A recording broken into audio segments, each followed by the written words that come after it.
Hey, it's Jessie Vreeland from Clemson University, and this is my video blog for my Library 100 class. So I attended a dialogue about disabilities, and didn't really want to go to it, but because it was at 7 to 9 at night, and it was kind of boring, but I got there and it was really packed because too many people showed up. But luckily, I was one of the people who signed up for it, so I got to stay. Um, we started off by playing a game to get to know one another and introduce ourselves. And the leader, the person who's leading the dialogue, got up and was saying his name and his major and where he came from and something about him, and then the next person would get up that had something in common with him, and so forth until everyone had done it. And I guess it lightened the mood some, made everyone more comfortable and whatnot to dialogue. And then they passed out a worksheet about dialogue. And it was to compare debating, discussion, and dialogue, and see the differences in all of them and whatnot. And basically, we went over that debate is when two people are like going back and forth, or multiple people are going back and forth, and to like argue their side or whatever, and then counter arguing. And then in debate, winning is the goal, and debate implies a conclusion. And then there's discussion, and there is an equal playing field in discussion, and in discussion, the more perspectives voiced, the better, and it can be an open or close-ended. And then we got to dialogue, and it was more about listening to one another's sides in order to understand each other and our own points of view and whatnot. And dialogue remains open-ended, and in dialogue, finding common ground is the goal. So that's what we went over first, to get just so we could understand what dialogue was before we started.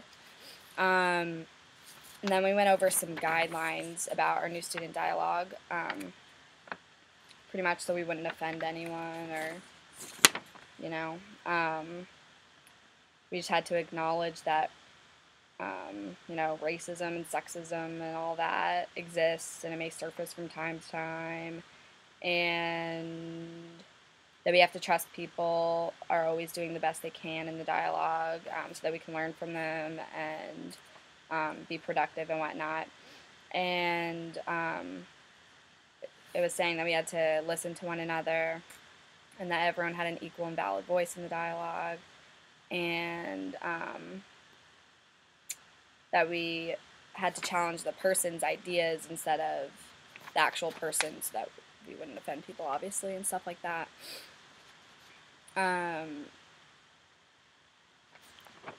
then the leader handed out another piece of paper called a social identity wheel, like that.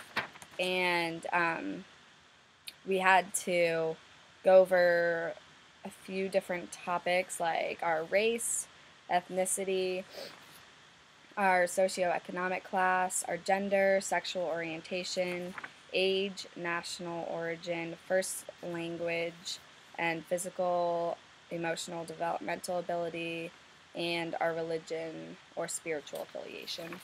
And we had to fill out each of those around the wheel.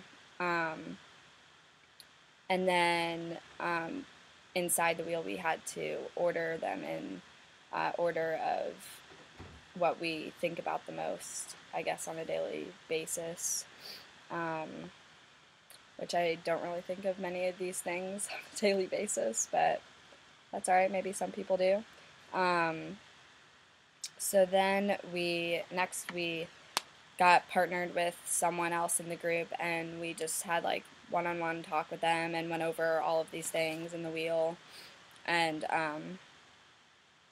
whatnot, and I guess like got to know the other person's wheel and their characteristics and whatnot, and that was fine. And then next, the leader wrote on the board disability, and then we would all say things that like that kind of came to our mind when the word disability was said or whatever, and people were saying things like autism or MS or like a lack of control or sympathy, wheelchairs, just things like that, and happy, and I mean, kind of just talked about that and kind of got more familiar with disabilities and stuff like that, because I guess a lot of people maybe don't think about it too much or think about the people with disabilities as being happy or anything like that. And then they also talked to us about some kind of program at Clemson that helps people with disabilities, I guess, and can't remember what it's called, but I guess some of them help out with different sports teams and football team, basketball team, and stuff like that. And it's just really encouraging, I guess, to people. And then after that, we watched a video on a guy from a TV show with a disability, and he just laid there, and he, couldn't really function much, but basically ended the video with saying that he was just normal and he had a girlfriend, and it kind of like changed your opinion about people with disabilities, and they really do have, more to them than just their disability. And